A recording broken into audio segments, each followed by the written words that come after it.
Bonjour chers amis, me voilà encore dans un super parc avec des arbres, comme je vous disais hier, centenaires, des séquoias, de tilleuls de toutes sortes. Il y a même là-bas, plus loin, un arbre japonais.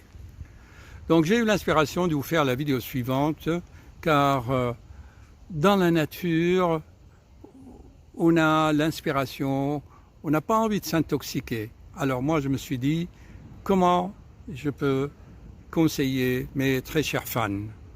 Voyons.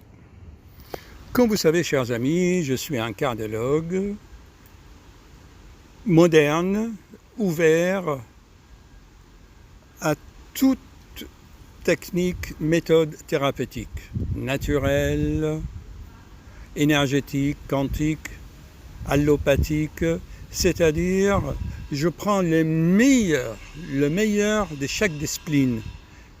Il ne faut pas être fanatique ou obsédé par une seule technique, ça y est, c'est la panacée universelle.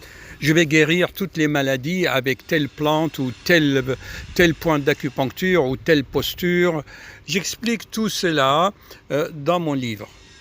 Comment éviter les effets indésirables des médicaments? Eh bien, d'abord, il ne faut pas en prendre.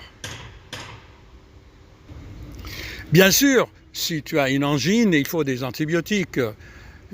Si tu as une fracture, il faut aller voir le chirurgien pour se faire opérer, mettre les choses en ordre.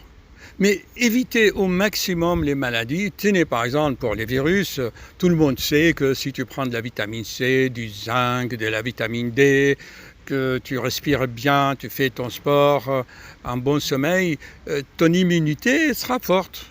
Voilà, c'est souvent l'art de vivre comme je l'explique. Bon, si malgré tout cela, vous êtes obligé de prendre des médicaments allopathiques pour éviter les effets indésirables, moi j'ai trouvé une technique simple avec mes patients. Eh bien, tu ne prends pas ça tous les jours, tu prends ton médicament un jour sur deux. Car souvent, une molécule chimique a besoin de beaucoup de temps pour être éliminée. C'est sûr, il y a des médicaments qui s'éliminent au bout de quelques heures, il y en a beaucoup, et il y en a qui s'éliminent au bout de plusieurs jours. Tenez par exemple la cordarone qu'on donne pour les arythmies cardiaques, il faut presque un mois pour l'éliminer. Même votre cannabis, quand vous fumez votre joint, le THC va s'accumuler dans les graisses et va rester 15 jours dans ton sang. Si tu prends un joint, au bout de 15 jours, tu as encore des traces de THC dans les urines.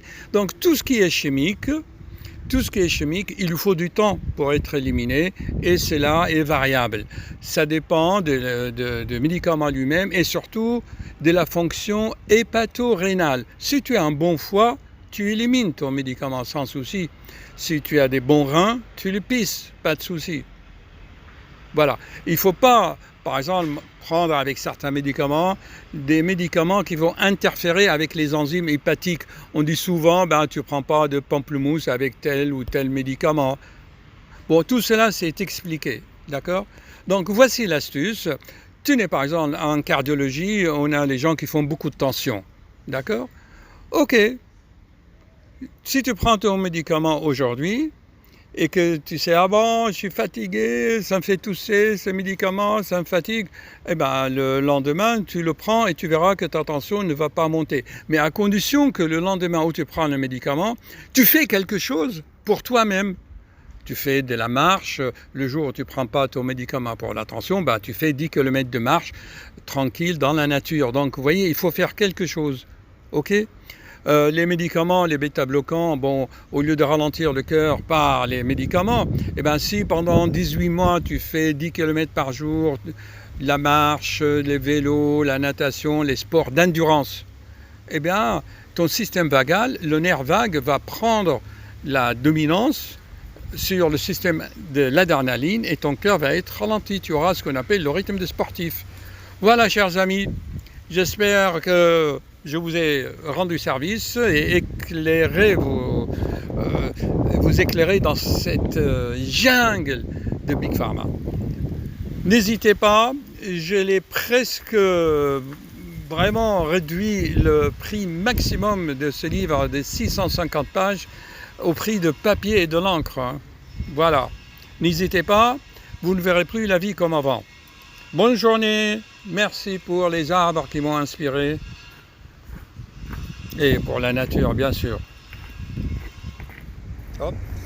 Je m'excuse, là, je suis dans le parc, je n'étais pas concentré. Donc, en conclusion, dès l'apparition du moindre effet indésirable d'un médicament, tu ne le prends que 1 jour sur 2.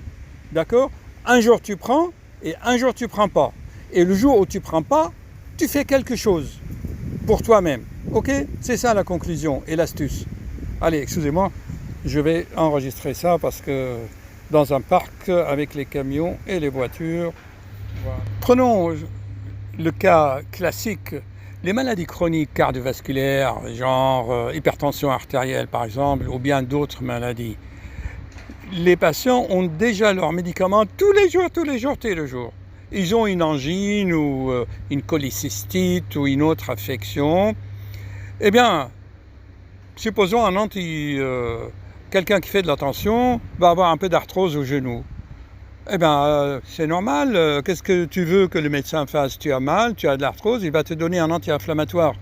Et après, il va atterrir chez moi pour une poussée hypertensive à 20. Et je lui dis, mais pourquoi vous avez mélangé des médicaments? Ah bah oui, j'ai pris ça avec ça. Ou parfois, il ne sait pas. Et je dis, mais vous savez bien que ce n'est pas bien d'associer des médicaments. En tous les cas, chers amis, il faut, dès que vous dépassez 3 médicaments, stop. Moi, j'ai vu des listes de 15 médicaments, des gens qui prennent comme ça, matin, midi, soir. Non, dès que tu es obligé de prendre 3 médicaments, tu arrêtes. Voilà, et tu réfléchis, tu cherches ce que toi tu peux faire pour toi-même pour éviter. Alors vous savez, le patient me dit, oui, mais mon docteur sait que je suis hypertendu, mon docteur sait. Mais attends, tu dois le rappeler à l'ordre, tu dois le rappeler, docteur, voilà, est-ce que c'est bien de prendre cet antibiotique, cette diurétique, cet anti-inflammatoire avec ça? Ou surtout, ils vont voir un spécialiste. Bah, les rhumatologues, c'est normal, je le comprends, qu'est-ce que tu veux qu'il fasse? Tu as mal, il te donne un anti-inflammatoire.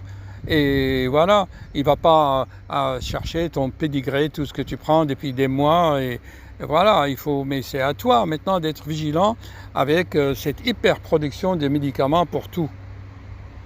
C'est très important ça.